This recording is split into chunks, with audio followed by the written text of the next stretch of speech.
నమ్మకం అనేది అందరిలో ఉంది. అయితే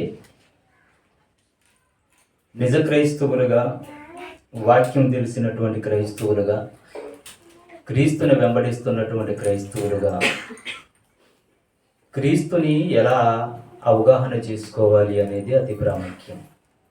ఎందుకంటే ఒక సాంప్రదాయబద్ధంగానో ఒక ఆచరణగానో కార్యక్రమాన్ని జరిగించుకుంటూ మనం వెళ్ళిపోవటాన్ని బట్టి మనకు దానివల్ల పెద్ద ఫలితం ఏమీ అనిపించదు. కానీ మనం ఆనందించడానికి, మనం సంతోషించడానికి, మనొక గొప్పతనాలు సమాజానికి చూపించుకోవటానికి ఉపయోగపడుతుందేమో తప్ప దానివల్ల మనకు కానీ దేవునికి కానీ ఎటువంటి మంచి జరగదనేది వాక్యం తెలిసినటువంటి వారు అవగాహన చేసుకోవాల్సినటువంటి విషయం. ఎందుకంటే మనం ఏ కార్యక్రమం చేస్తున్నా అది దేవుడు మనకు నేర్పించిందై ఉండాలి. దాని ద్వారా ఫలితం రావాలి. ఆ ఫలితం రాకపోవడాన్ని బట్టి అది వృధాగానే కార్యక్రమాలు జరుగుతూ మనం ఆనందిస్తూ మనం మహిమలు పొందే విధంగా ఉంటున్నాయి. అయితే కొద్ది నిమిషాలు కొన్ని మాటల్ని మనం ఆలోచన చేద్దాం. ప్రభువైనటువంటి యేసుక్రీస్తు వారు నరవతారిగా ఈ భూమి మీదకి రావటానికి గల అనేక కారణాలు ఉన్నాయి. ఆ కారణాల గురించి మనం చాలా విషయాలు నేర్చుకుంటున్నాం. అయితే ప్రాముఖ్యంగా బైబిల్ గ్రంథంలో దేవుడు ఒక 2 కుటుంబాలని ఏర్పాటు చేసుకొని ప్రభువైనటువంటి యేసుక్రీస్తు వారు ఈ లోకానికి రావటం వెనకాల ఉన్నటువంటి ఉద్దేశాన్ని తెలియజేయటానికి నిజంగా బైబిల్ చదువుతున్నప్పుడు ప్రవక్తలు మాట్లాడినటువంటి అనేక మాటలు పాత నిబంధనలు మనం చూస్తాం. ఆదికాండం నుండి మలాకి గ్రంథం వరకు మనం చూస్తున్నప్పుడు ఎంతోమంది ప్రవక్తలు ప్రవచించటం అనేది జరిగింది. ఆ తర్వాత మలాకి ప్రవక్త తర్వాత మళ్ళీ దేవుడు సైలెంట్ అయిపోయాడు. ప్రవక్తల ద్వారా దేవుడు మాట్లాడినటువంటి అనేక సందర్భాలు ఉన్నాయి, ప్రజల కొరకు మాట్లాడినవి. కానీ సుమారుగా 400 సంవత్సరాలు సైలెంట్ అయిపోయాడు, మాట్లాడలేదు. ప్రవక్తల ద్వారా, దేవదూతల ద్వారా ఎవరితో కూడా మాట్లాడకుండా ఉండిపోయాడు దేవుడు. దాన్ని సైలెంట్ పీరియడ్గా చెప్పడం అనేది జరుగుతుంది. అది ఒక చీకటి దినాలుగా దాన్ని వర్ణించడం కూడా జరిగింది. మళ్ళీ దేవుడు ఎప్పుడు మాట్లాడడం మొదలుపెట్టారు అంటే ప్రభువైనటువంటి యేసుక్రీస్తు వారు ఈ లోకానికి రావటం కొరకు ప్రత్యేకంగా మాట్లాడవలసినటువంటి అవసరత మళ్ళీ ఏర్పడింది. అప్పటి వరకు దేవుడు మాట్లాడలేదండి. ఇంచుమించు 400 సంవత్సరాలు మాట్లాడకుండా మౌనంగా దేవుడు ఉండిపోయాడు. మళ్ళీ దేవుడు మాట్లాడటం మొదలుపెట్టాడు. ఎప్పుడు అంటే 400 సంవత్సరాలు తర్వాత, అంటే మలాకి ప్రవక్త మాట్లాడిన తర్వాత మళ్ళీ దేవుడు మాట్లాడడం మొదలుపెట్టాడు. ఆ మాట్లాడడం మొదలుపెట్టినప్పుడు ఒక 2 కుటుంబాలని ఏర్పాటు చేసుకుంటూ ఆ 2 కుటుంబాల ద్వారా ప్రపంచానికి, సమాజానికి, మానవాళికి మేలు కలిగించే విధంగా ఆ మాటల ద్వారా, లేకపోతే అక్కడ ఆ ఒక సందర్భాలను మనం చదువుతున్నప్పుడు మళ్ళీ దేవదూత ద్వారా దేవుడు మాట్లాడినట్టుగా మనం చూస్తున్నాం. ఆ 2 కుటుంబాలు ఎవరు అంటే, ఒకటి ఎలిజబెత్, మనకు కొత్త నిబంధనలో మనం చూస్తున్నప్పుడు ఒక కుటుంబం, మరి మరియమ్మ గారి కుటుంబం. రెండవ కుటుంబం చూస్తున్నప్పుడు జకరియా, ఎలిజబెత్. ఈ యొక్క జకరియా, ఎలిజబెత్లో కుటుంబాలతో దేవుడు మాట్లాడాడు. అలాగే మరియమ్మ గారి కుటుంబం అంటే యోసేపు మరియమ్మ గారితో మాట్లాడడం అనేది జరిగింది. ఈ 2 కుటుంబాలతో మాట్లాడుతున్నటువంటి సందర్భాల్లోనండి చాలా విషయాలు మనం అర్థం చేసుకోవడానికి మరి చాలా అవకాశాలు ఉన్నాయి. మొదటిగా మనం చూస్తున్నప్పుడు ఎలిజబెత్ గారి కుటుంబంతో, అంటే ఆ బాప్తిసం ఇచ్చు యోహాను గారి యొక్క కుటుంబంతో మాట్లాడడానికి గల ప్రధానమైనటువంటి కారణం ఏంటంటే, లోకాన్ని రక్షించడానికి ఒక రక్షకుడు భూమి మీదకి రాబోతున్నాడు. ఏమంటే ఈ విషయాలన్నీ కూడా పాత నిబంధనలో ప్రవక్తలు అనేక సందర్భాల్లో ప్రవచించటం అనేది జరిగింది.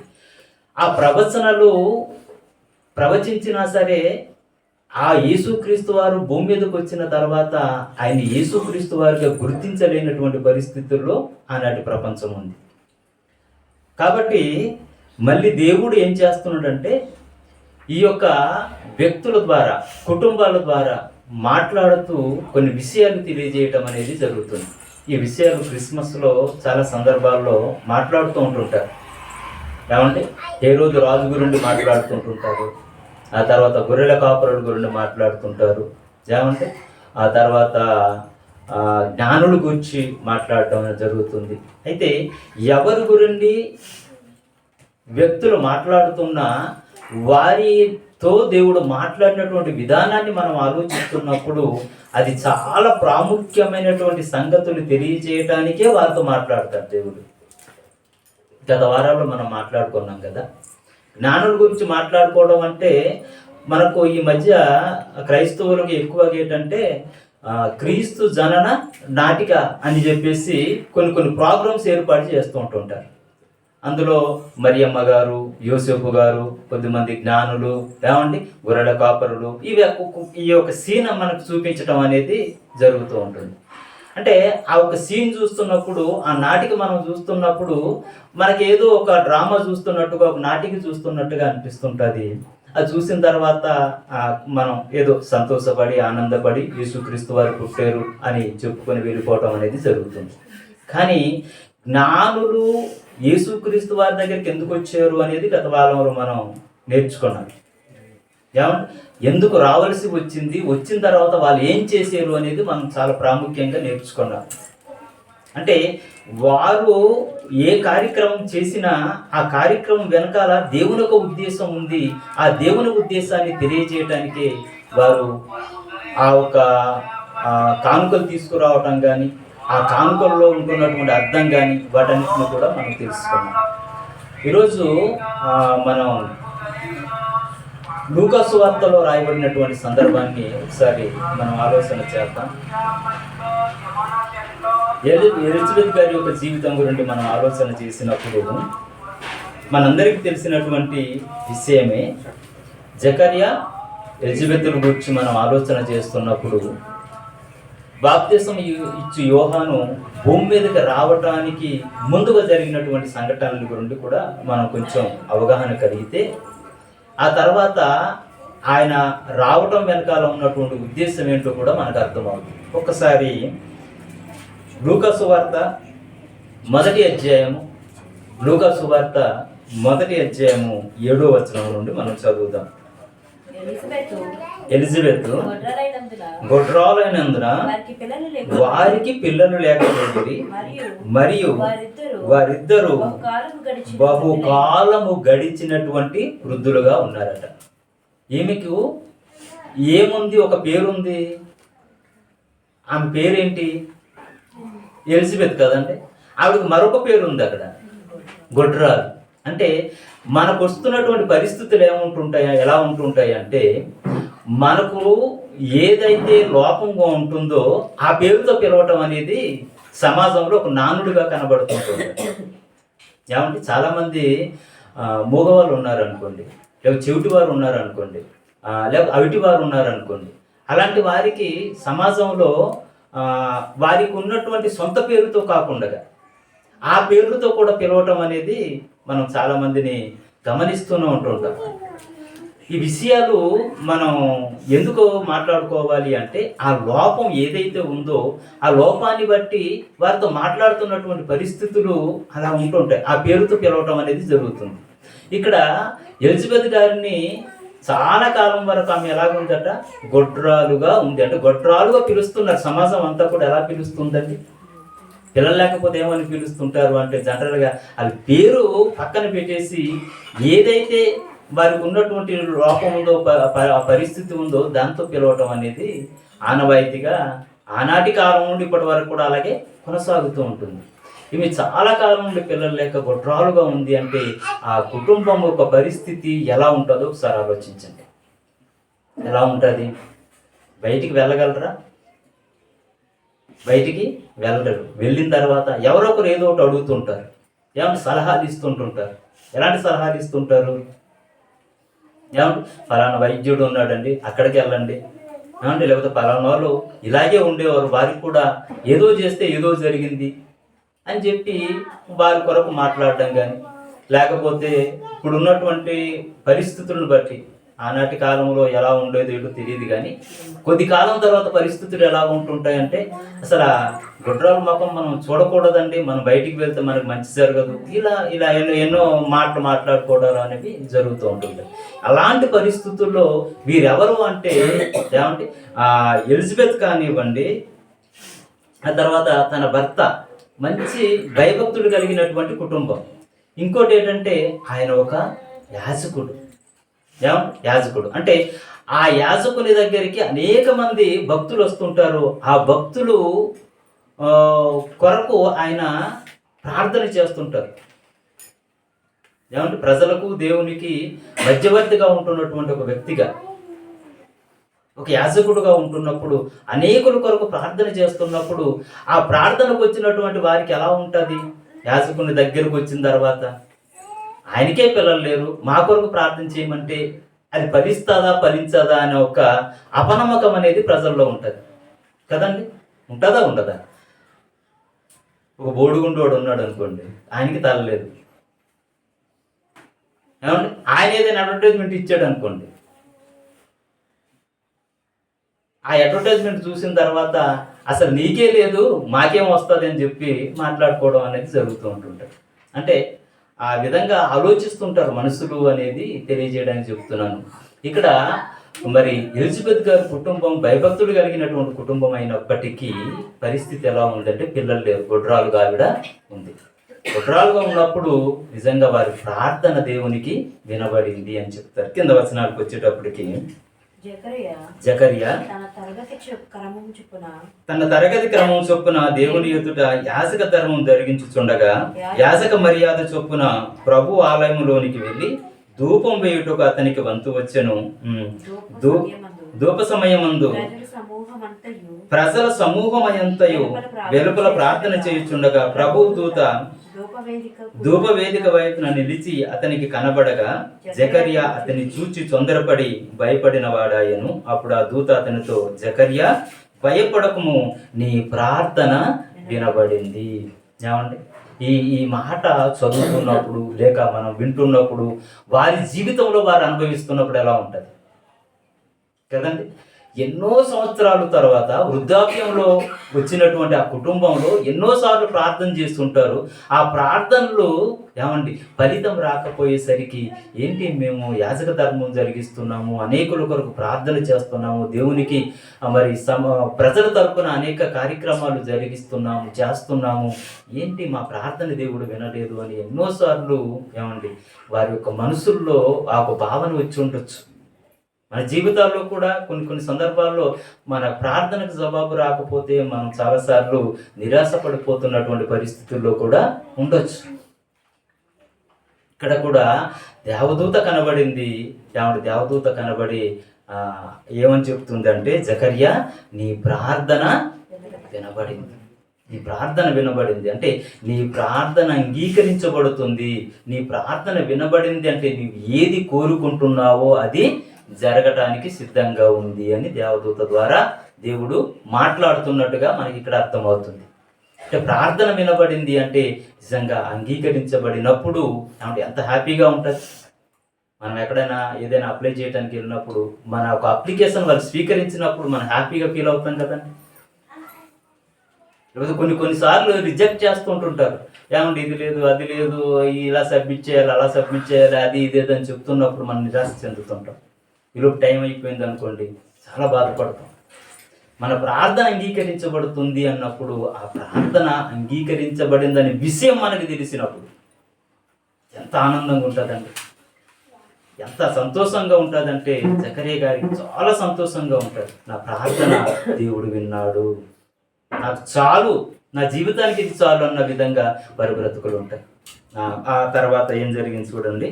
అప్పుడు ఆ దూత అతనితో, జకరియా భయపడకము, నీ ప్రార్థన వినబడినది, నీ భార్య అయినటువంటి ఎలిజబెత్ నీకు కుమారుని కనును, అతనికి యోహాను అను పేరు పెట్టుదువు. నిజంగా ఈ ఈ సందర్భాన్ని మనం చదువుతున్నప్పుడు అండి, నీకు కుమారుడు పుడతాడు అని చెప్పడం కాకుండా ఆ కుమారునికి ఏ పేరు పెట్టాలో కూడా దేవదూత ద్వారా దేవుడే చెప్పేశాడు కదండి. మనమైతే మనకు ఇప్పుడు పిల్లలు పుట్టిన తర్వాత మనకు నచ్చినటువంటి పేర్లు మనం పెట్టుకుంటాం, కానీ దేవుని చేత పేరు పెట్టబడ్డాం. దేవుడు ఒక పేరు సెలెక్ట్ చేయటం అంటే ఎంత భాగ్యం అంటే కదా. బిడ్డ పుట్టక ముందు నీకు బిడ్డ పుడతాడు, ఆ బిడ్డకు ఏం పేరు పెట్టాలో కూడా ముందుగే దేవుడు చెప్పటం అనేది జరిగింది. ఆయనకి ఏం పేరు పెడతారట? యోహాను అను పేరు పెట్టుదువు, అతడు ప్రభువు దృష్టిలో గొప్పవాడై ద్రాక్షారసమైనను మద్యమైనను త్రాగక తన తల్లి గర్భముందు పుట్టినది మొదలుకొని పరిశుద్ధాత్మతో నిండుకొనిన వాడై ఇశ్రాయేలులో అనేకులను ప్రభువైన వారి దేవుని వైపునకు త్రిప్పును. మరియు అతడు తండ్రుల హృదయంలోని పిల్లలు తట్టుకును, అవిధేయులను నీతిమంతుల జ్ఞానమును అనుసరించుటకును త్రిప్పి ప్రభువు కొరకు ఆయతపడి ఉన్న ప్రజలను సిద్ధపరచుటకై ఏలి యొక్క ఆత్మయు శక్తియు గలవాడై ఆయనకు ముందుగా వెళ్ళును గనుక నీకు సంతోషమును మహా ఆనందమును కలుగును. అతడు పుట్టినందున అనేకులు సంతోషింతురు అనేను. అంటే ఇక్కడ దేవుడు మాట్లాడుతున్నా, అంటే దేవుడు మాట్లాడినటువంటి మాటలు దేవదూత మాట్లాడుతుంది. ఎవరితో? జకర్యాతో ఒక సంభాషణ జరుగుతుంది. ఇక్కడ జకర్యాతో ఒక సంభాషణ, జకర్యాతో మాట్లాడుతున్నటువంటి మాటలన్నీ కూడా దేవుడు మాట్లాడినటువంటి మాటలే. ఆ దేవుడు మాట్లాడినటువంటి మాటలకు ఏమంటే నిజంగా ఆ సంభాషణ వింటున్నప్పుడు ఆయన పుట్టిన తర్వాత ఎలా ఉంటాడు, ఏమవుతాడు, ఏమంటే ఎంతమందికి ఏం జరుగుతుంది, ఈ యొక్క మేలు ఎలా ఉంటాయి, ఇవన్నీ కూడా చెబుతున్నప్పుడు ఆ మాటలు వింటేనే ఆ బాలికి ఇంకా చెప్పలేనంత ఆనందం వచ్చేయాలి కదండి. అప్పుడు ఏం చేయాలి అంటే నిజంగా చిత్తం ప్రభువా అనాలి, అంతే కదండి. లేక ఏమంటే ఒక వృద్ధాప్యంలో అసలు దేవుని మాటలు వినబడ్డమే గొప్ప సంగతి. దేవుడు మనతో మాట్లాడాలని ఆశ అందరికీ ఉంటుంది కదండి. దేవుడు మనతో మాట్లాడాలి. నాకు కూడా ఇలాంటి ఆశే ఉండేదండి చాలా కాలం తర్వాత. ఎందుకంటే కొన్ని మీటింగ్స్కి వెళ్తున్నప్పుడు పరిస్థితులు ఎలా ఉంటాయంటే దేవుడు నాతో మాట్లాడి అందరూ చెప్పుకుంటూ ఉంటారు. కొన్ని ప్రార్థనలు మనం చేస్తున్నప్పుడు నాకు దేవుడు ఒక్కసారి కనిపించి నాతో మాట్లాడితే బాగుందని ఫీల్ అందరికి ఉంటుంటుంది. ఆ ఒక ఆలోచన వస్తుంటుంది, ఎందుకో మరి అలా అనిపిస్తున్నప్పుడు అసలు దేవుడు మాట్లాడేశాడు కదా, వాక్యం ద్వారా మనతో మాట్లాడేశాడు కదా అనిపించి తర్వాత వాక్యం చదువుతున్నప్పుడు మనకు అర్థమవుతుంది. అయితే కొన్ని సందర్భాల్లో దేవుడు మీకు గత కాలంలో నేను చెప్పినట్టున్నాను, నా విఆర్ఎస్ విషయంలో నాకు కళ వచ్చింది. ఆ కళ వచ్చిన తర్వాత నా భార్యతో విషయం పంచుకుంటే నువ్వు 24 గంటలు దాని గురించి ఆలోచిస్తుంటావు, అందుకని నీ కళ వచ్చింది అన్నారు. అంటే నాకు విఆర్ఎస్ శాంక్షన్ కాక ముందు కళ వచ్చింది.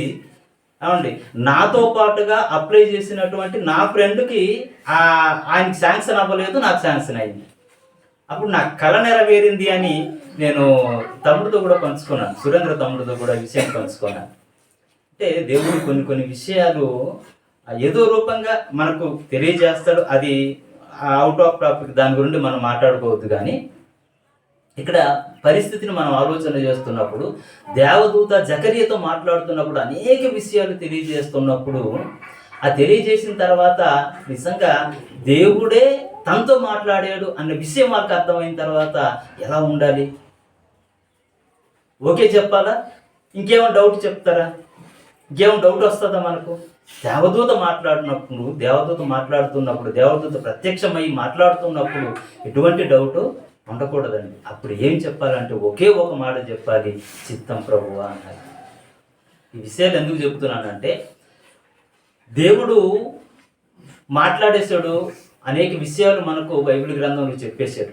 ఈ విషయాలు మనం చదువుతున్నప్పుడు కానివ్వండి, వింటున్నప్పుడు కానివ్వండి, మనకి ఏమనిపించాలి అంటే అపనమ్మకం అనేది మనకు ఉండకూడదు.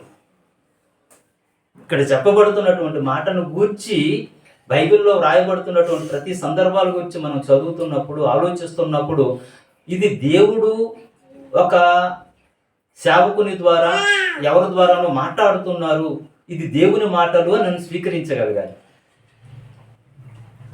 వ్యక్తుల మాటలుగా మనం ఆలోచించవద్దు. అలా కాకుండా బైబిల్లో రాయబడినటువంటి ప్రతి సందర్భం చెప్పబడుతున్నప్పుడు దేవుని మాటలు అని మనం ఆలోచించినప్పుడు ఆ మాటలకు మనం లోబడతాం. అలా లోబడకపోతే మన విశ్వాసం సరైనది కాదు. కానీ ఏమంటే చాలా కాలం తర్వాత దేవుడు మాట్లాడడం ప్రారంభించాడు. చెప్పాను కదా, మలాకి ప్రవక్త తర్వాత మళ్ళీ దేవుడు మాట్లాడలేదు. చాలా కాలం తర్వాత మళ్ళీ మాట్లాడడం మొదలుపెట్టాడు. దేవదూతతో మాట్లాడడం మొదలుపెట్టిన తర్వాత మొట్టమొదటిసారిగా ఈ యొక్క జకరియా గారి కుటుంబంతో దేవుడు మాట్లాడుతూ ఒక ప్రణాళికబద్ధంగానే ఈ యొక్క మాటలు ఇక్కడ మాట్లాడిన విషయాలు మనకి ఇక్కడ రాయబడ్డాయి. అలాంటప్పుడు దాన్ని ఎలా స్వీకరించాలి మనం అని ఒక యాజక ధర్మం జరిగిస్తున్నటువంటి ఆయన జకరియా గారు కూడా ఏమని మాట్లాడుతున్నారో తర్వాత మనం చూస్తేనండి 18వ వచనం నుండి, జకరియా ఇది నాకు ఎలాగూ తెలియను, నేను ముసలివాడను, నా భార్యయు బహుకాలము గడిచినదని ఆ దూతతో చెప్పగా. ఎలా ఉందండి పరిస్థితి అంటే, అసలు నేను ముసలివాడిని కదా అంటే దేవునికి అసాధ్యమైనది ఏదైనా ఉందండి? దేవుడు మాట్లాడిన తర్వాత దేవునికి అసాధ్యమైనది ఏదైనా ఉందా? సమస్త సృష్టిని కలిగించినటువంటి దేవుడు, నిన్ను నన్ను కలిగించినటువంటి దేవుడు, ఈ విశ్వాన్ని నడిపిస్తున్నటువంటి దేవుడు ఒక మాట మాట్లాడారంటే ఆ మాట జరగకుండా ఆగుతుందా? అయిపోవచ్చు. ఈయన యాజకుడు. ఈయన ఎవడండి? యాజకుడు. యాజకులు అంటే పాత నిబంధనలో ఉన్నటువంటి ధర్మశాస్త్రము అవగాహన ఉంటుంది వీరికి. పాత చరిత్ర, పితరులకు చరిత్ర వీరికి అవగాహన ఉంటుంది, అవగాహన ఉండాలి. యాజక ధర్మం జరిగిస్తున్నటువంటి వారికి అదంతా ఏమంటే పంచకాండాలు అన్నీ కూడా తెలుస్తాయి. ఆ పితరులకు జీవితాలు తెలుస్తాయి. మరి అబ్రహాం జీవితం ఈయనకి తెలియదా? జకరియా గారికి తెలియాలా వద్దా? తెలియాలండి. అబ్రహాం గారి యొక్క జీవిత చరిత్ర ఈయనకి తెలిసి ఉంటుంది. మరి అబ్రహాముకు కూడా వృద్ధాప్యంలో దేవుడు పిల్లనిచ్చాడు కదా. ఏమండి 100 సంవత్సరాల తర్వాత 100 సంవత్సరాలకి ఆయనకి పిల్లలు ఇచ్చినప్పుడు మరి వీళ్ళు కూడా వృద్ధులుగా ఉన్నారు. అక్కడ కార్యం జరిగించినప్పుడు దేవుడు కార్యం చేశాడు కదా, ఇక్కడ కార్యం చేయడా?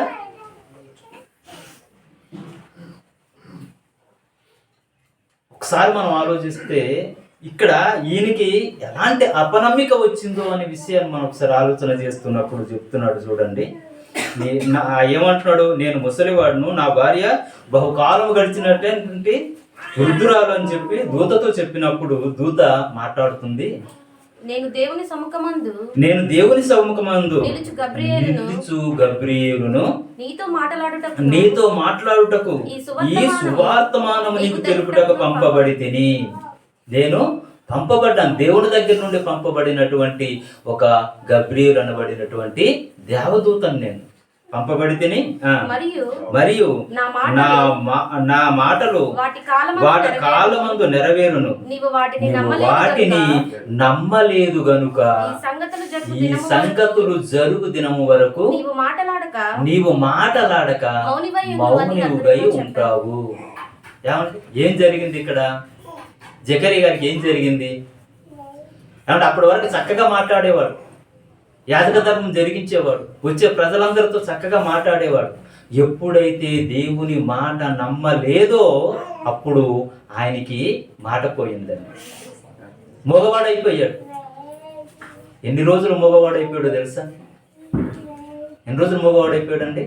9 నెలలు. సుమారుగా 9 నెలలు తల్లి గర్భంలో, ఎలిజబెత్ యొక్క గర్భంలో యోహాను పడినది మొదలుకొని మళ్ళీ ఆ బిడ్డ పుట్టిన తర్వాత మళ్ళీ మాట వచ్చిందండి. అంటే దేవుడు ఎలా రుజువు చేసుకుంటున్నాడు అనేది మనం అర్థం చేసుకుంటే, నేను ఎందుకు మాట జ్ఞాపకం చేస్తున్నాను పదే అంటే, ఎప్పుడంటే 400 సంవత్సరాలు దేవుడు మౌనంగా ఉండిపోయాడు.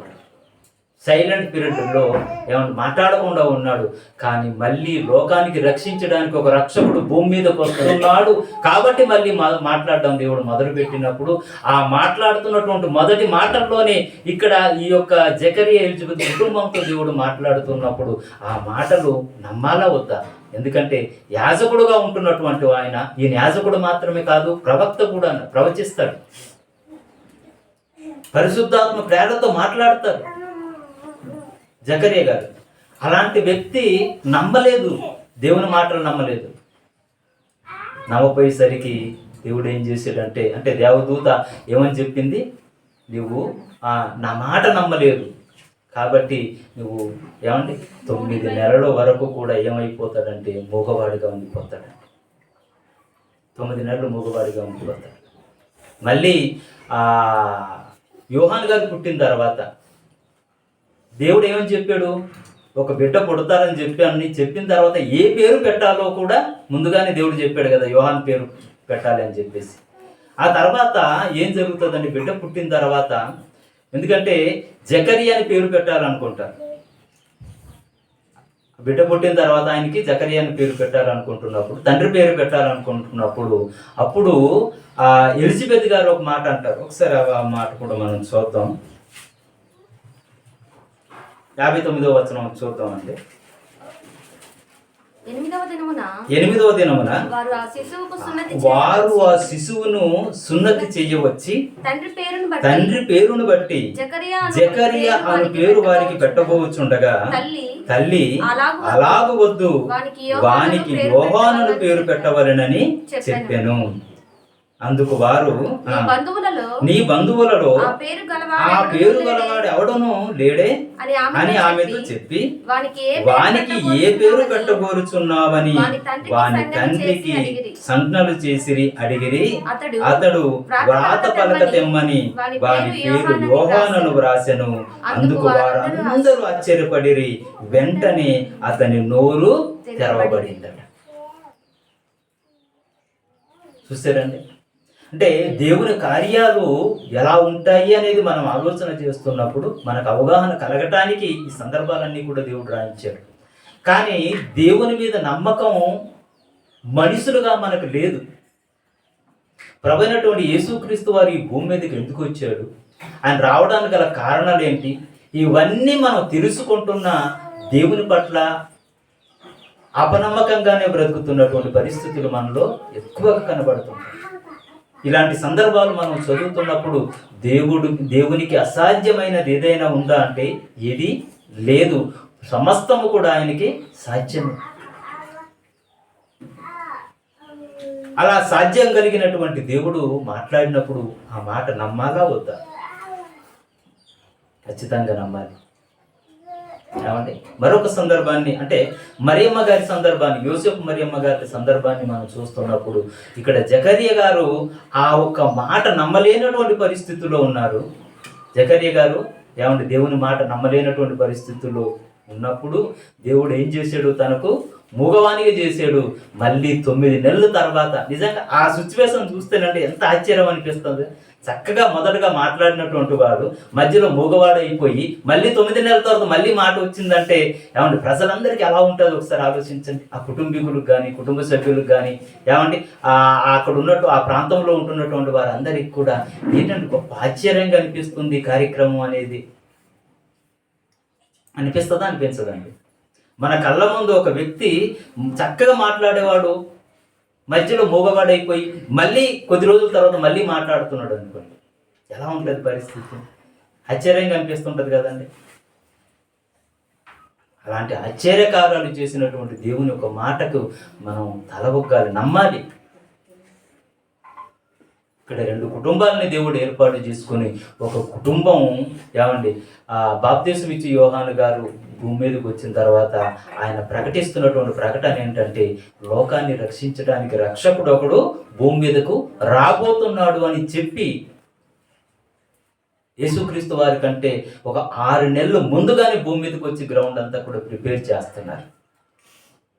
ఒక రక్షకుడు వస్తున్నాడు అని ముందుగానే చెప్పడం అనేది జరిగింది.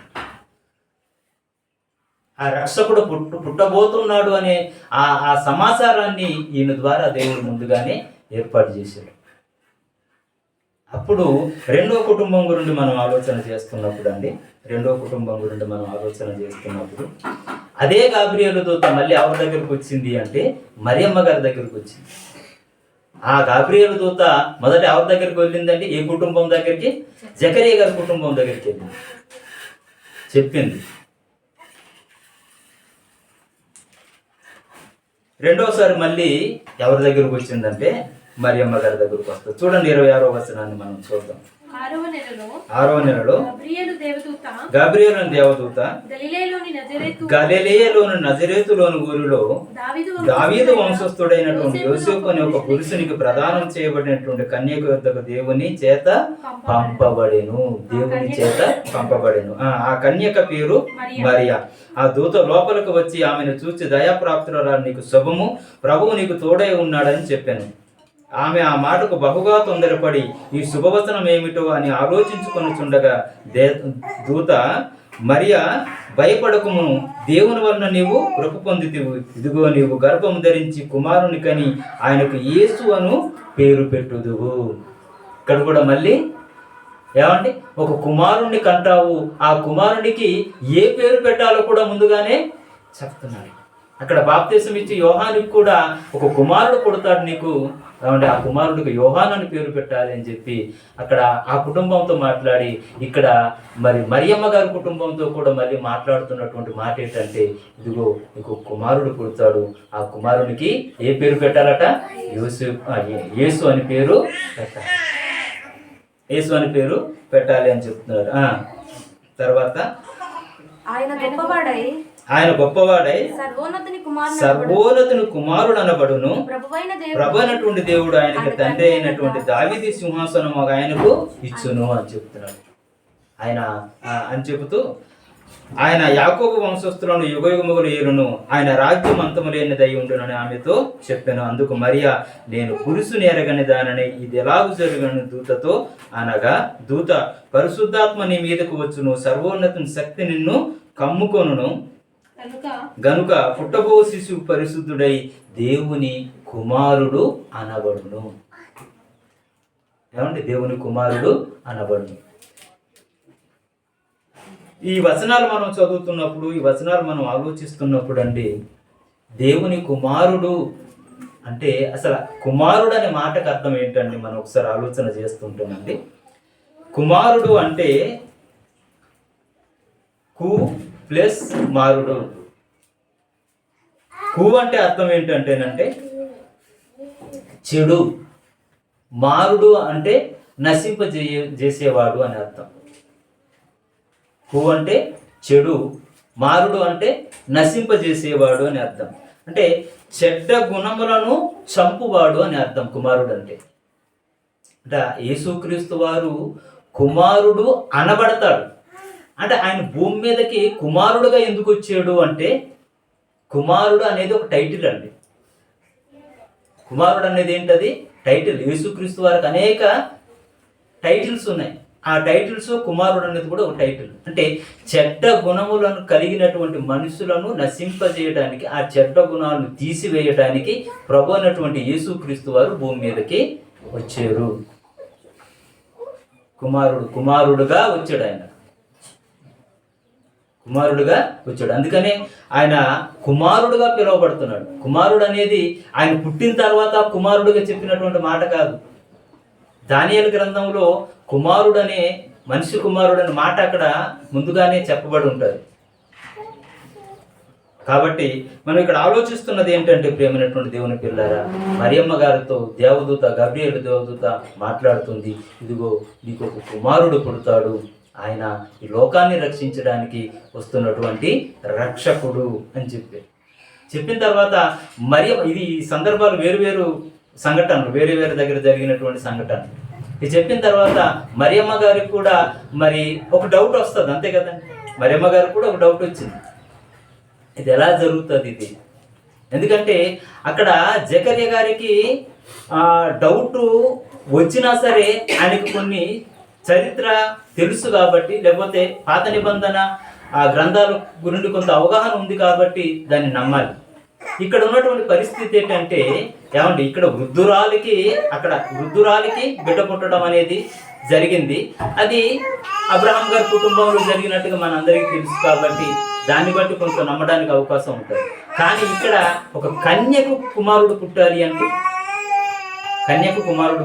అంటే కష్టమే కదండి. అంటే అది నమ్మడానికి కూడా కొంచెం ఇబ్బందిగానే ఉంటుంది. ఇది ఎలా సాధ్యం, ఇది ఎలా జరుగుతుంది అని డౌట్ అనేది వస్తుంది. దేవదూతకు తను కూడా అడిగింది. 36వ వచనంలో మనం చూస్తే, మరియు నీ బంధువురాలు ఎలిజబెత్ కూడా తన వృద్ధాప్యమందు ఒక కుమారుణ్ణి గర్భం ధరించి ఉన్నది. గుడ్రాలనబడి ఆమెకు ఇది 6వ మాసము. దేవుడు చెప్పిన ఏ మాట అయినను నిరర్ధకము కానేరదని ఆమెతో చెప్పెను. అందుకు మరియా, ఇదిగో ప్రభువు దాసురాలను, నీ మాట చొప్పున నాకు జరుగునుగాక. ఎవరు ఒప్పుకోగలరండి? ఏమండి, నీ మాట చొప్పున జరుగునుగాక అంటే దాని అర్థం ఏంటంటే ఏమండి, చిత్తం ప్రభువా అని ఒప్పుకుంటుంది. జకరియా గారు చిత్తం అనలేకపోయాడు. అంటే ఆ మాట జకరియా గారు అనలేకపోవటానికి ఆయనకు రుజువు ఉంది, కొంచెం ఆధారం ఉంది. అయినా సరే ఆయన అనలేకపోయారు. కాబట్టి ఒక చిన్న పనిష్మెంట్ అనేది జకరియా గారికి వచ్చింది, మూగవాడిగా ఉండిపోయాడు. ఇక్కడ మరియమ్మ గారు నిజంగా ఏమండి, నీ మాట చొప్పున జరుగునుగాక, ఈ మాట అనగలగాలండి. ప్రతి క్రైస్తవుడు కూడా మన జీవితాల్లో ఎన్నో కష్టాలు వస్తుంటాయి, బాధలు వస్తుంటాయి, శ్రమలు వస్తుంటాయి, అవమానాలు వస్తుంటాయి. మరియమ్మ గారికి వచ్చినంత భయంకరమైనటువంటి పరిస్థితులు మనకి ఏమి రాలేదు. అలా వస్తే మనం సమాజంలో జీవించలేము. చిన్న వస్తుంటాయి. అలాంటప్పుడు మనం ప్రతిదానికి కూడా ఓకే చెప్పగలగాలి. ఎందుకంటే దేవుని చిత్తం ఏదైతే జరగాలో అది జరుగుతుంది. మనం దాన్ని మార్చలేము, ఆపలేము, ఏం చేయలేము. మనం ఒకటే ఈ మాట చొప్పున జరుగునుగా అనగలగాలి. మరియమ్మ గారు అన్నారండి. మరియమ్మ గారు ఆ మాట అన్నారు కాబట్టి ఏమండి, లోకానికి రక్షించడానికి రక్షకుడు భూమి మీదకి వచ్చాడు, మనందరికి కూడా రక్షణ ఇచ్చింది. ఇదే మాట శిష్యులు కూడా అంటారండి. ఒక సందర్భంలో సముద్రంలో వలలు వేస్తున్నప్పుడు చేపలు దొరకలేనటువంటి పరిస్థితుల్లో మళ్ళీ యేసుక్రీస్తు వారు వచ్చి, ఇదిగో మీ యొక్క దోణి లోతులకు నడిపించి అక్కడ వలలు వేయండి, చేపలు విస్తారంగా పడతారు అని చెప్పినప్పుడు వాళ్ళు వాస్తవానికి వృత్తి జాలరుడు. వారికి తెలుసు ఎక్కడ వలలు వేస్తే చేపలు పడతాయండి. కానీ యేసుక్రీస్తు వారిని ఎవరిగా నమ్మారు అంటే ఆయన సృష్టికర్తగా నమ్మారు. వారు సృష్టికర్తగా నమ్మారు కాబట్టి మాకు ఇంత పరిజ్ఞానం ఉన్నా, ఇంత జ్ఞానం ఉన్నా సరే, దీని మీద ఇంత అవగాహన ఉన్నా సరే, సముద్రంలో మేము ఎల్లవేళలో కూడా పనిచేస్తున్నటువంటి వారం అయినప్పటికీ సరే మాకు చేపలు దొరకలేదు. అయినా సరే ఆయన సృష్టికర్త కాబట్టి ఆయన చెప్పిన మాట ప్రకారంగా మనం చేద్దామని ఒక మాట అంటారు. లూకా సువార్తలోనే 5వ అధ్యాయం 5వ వచనంలో మంచి మాట ఉంటుంది చూడండి. లూకా సువార్త 5వ అధ్యాయం 5వ వచనంలో, సీమోను ఏలినవాడా, రాత్రి అంతయు మేము ప్రయాసపడితిమి గాని మాకేమీ దొరకలేదు. అయినను నీ మాట చొప్పున వలలు వేత్తుమని. చూసారండి, నీ మాట చొప్పున వలలు వేత్తుము అంటే ఎవరిని నమ్మారు? వాళ్ళు ఆయన సృష్టికర్తగా నమ్మారండి. యేసుక్రీస్తు వారిని సృష్టికర్తగా నమ్మారు. అంటే ఆ ఒక సముద్రాన్ని కలుగజేసినటువంటి ఆయన, చేపల్ని కలుగజేసినటువంటి ఆయన, మనసుని కలుగజేసినటువంటి ఆయన, కలిగి ఉన్నది ఏది కూడా ఆయన లేకుండా కలగలేదు అని చెప్పినటువంటి మాటని ఆధారంగా చేసుకొని నీ మాట చొప్పున మేము వలలు వేస్తాం అంటే వారికి ఉన్నటువంటి అవగాహన మనం ఆలోచన చేసుకోవాలి. దేవుని యొక్క మాటకు మనం లోబడాలి. దేవుని మాటకు లోబడాలి. దేవుడు మనకు మంచే చేస్తాడు కానీ ఎప్పుడు కూడా చెడు చేయడండి. ఆ అవగాహనలో మనం ఉంటేనండి మనకు వచ్చినటువంటి కష్టాల విషయాలు కానీ, బాధల విషయాలు కానీ, శ్రమల విషయాలు కానీ, ఏదైనా ఏ అపనింద ఏది వచ్చినా సరే మనం ఓకే చేయగలిగితే నిజంగా కార్యాలు చూస్తాం. నమ్మగలిగితే కార్యాలు చూస్తాం. అందుకని మనం ఎక్కువగా వాడుతున్నటువంటి మాట ఏంటంటే నమ్మువానికి సమస్తమును సాధ్యమని ఈజీగా వాడేస్తుంటాం, కానీ నమ్మం కదా. మనకు అపనమ్మిక ఎలా వచ్చేస్తుంటుంది? చిన్న సమస్య తీరకపోతే మనకు అపనమ్మిక వచ్చేస్తూ ఉంటుంది. గనుక ప్రియమైనటువంటి దేవుని పిల్లలారా, చాలా సందర్భాలు ఉన్నాయి, మనకు టైం లేదు. వచ్చే వారం ఇంకా కొన్ని సందర్భాలు మనం ఆలోచన చేద్దాం. మనం ఈరోజు నేర్చుకోవాల్సింది ఏంటంటే నీ మాట చొప్పున జరుగునుగాక. అలా మనం దేవునికి లోబడే విధంగా ఉండాలి. అంటే దేవుడు ఎవరిని ఎలా ఎన్నుకుంటాడు అనేది మనకు తెలియదండి. మనకు మనమే ఒకసారి ఆలోచించుకోవాలి. మన జీవితాలు మనలాగా ప్రపంచంలో చాలామంది ఉన్నారు. మనం మాత్రమే ఇక్కడ ఎందుకు వచ్చి కూర్చున్నాం? మనం మాత్రమే దేవుని కార్యక్రమాలు ఎందుకు చేస్తున్నాం? ఇలా ఆలోచించుకుంటే దేవుని చేత నేను ఎన్నిక చేయబడినటువంటి వాడిని. పరిచర్యలు నానా విధాలుగా ఉన్నాయి. ఒక్కొక్కరికి ఒక్కొక్క పరిచర్య దేవుడు ఇచ్చాడు. దాంట్లో మనం నమ్మకంగా పనిచేయాలి. దేవుడు అనేక మందికి అనేక తలాంతులు ఇచ్చాడు. ఆ తలాంతులను మనం వాడుకోవాలి. ఆ తలాంతులను అందరూ వాడుకోవాలి. మనకి ఏ తలాంతు ఇస్తే ఆ తలాంతుని మనం వాడుకోవాలండి. ఆ తలాంతు మనకు దేవుడు ఇచ్చాడు అంటే దేవుని కొరకు వాడడానికే ఇచ్చాడు. అది మర్చిపోకూడదు మనం ఎప్పుడు కూడా. దేవుడు ఎలాంటి వారిని ఏర్పాటు చేసుకుంటానన్నాడు? కొరింథీ పత్రికలు మనం చూస్తే ఎన్నిక లేనటువంటి వారిని దేవుడు ఏర్పాటు చేసుకుంటాడట. ఏ యోగ్యత లేనటువంటి వారిని దేవుడు ఏర్పాటు చేసుకుంటాడు. ఎందుకు పనికిరానటువంటి వారిని దేవుడు ఏర్పాటు చేసుకుంటాడు.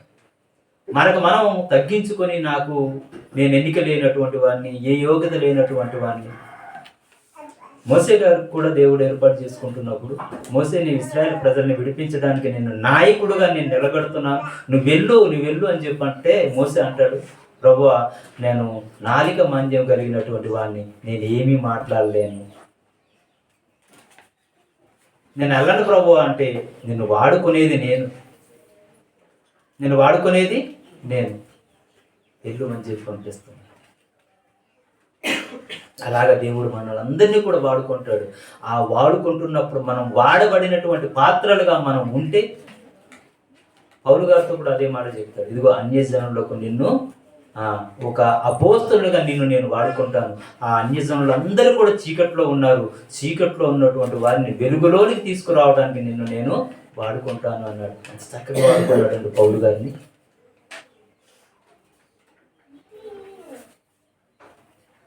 మనకు మనం అప్పగించుకుంటున్నాం ఆ దేవునికి. ఆ వాడబడే పరిస్థితిని ఒకసారి మనం ఆలోచన చేస్తున్నప్పుడు, భక్తుల జీవితాన్ని మనం గమనిస్తున్నప్పుడు, మనకు దేవుడు ఒక బాధ్యతను అప్పగించాడు. ఆ బాధ్యతను మనం నిర్వర్తించాలి, లేకపోతే ఆ బాధ్యతకు మనం తలవగాలి అనే ఆలోచన కలిగి మనం ముందుకు వెళ్ళాలి. ఈ విషయాలు మీరు అందరూ అర్థం చేసుకుంటారని కోరుకుంటూ కళ్ళు మూసుకుందాం, చిన్న ప్రార్థన చేసుకుందాం. వాక్యం కొరకు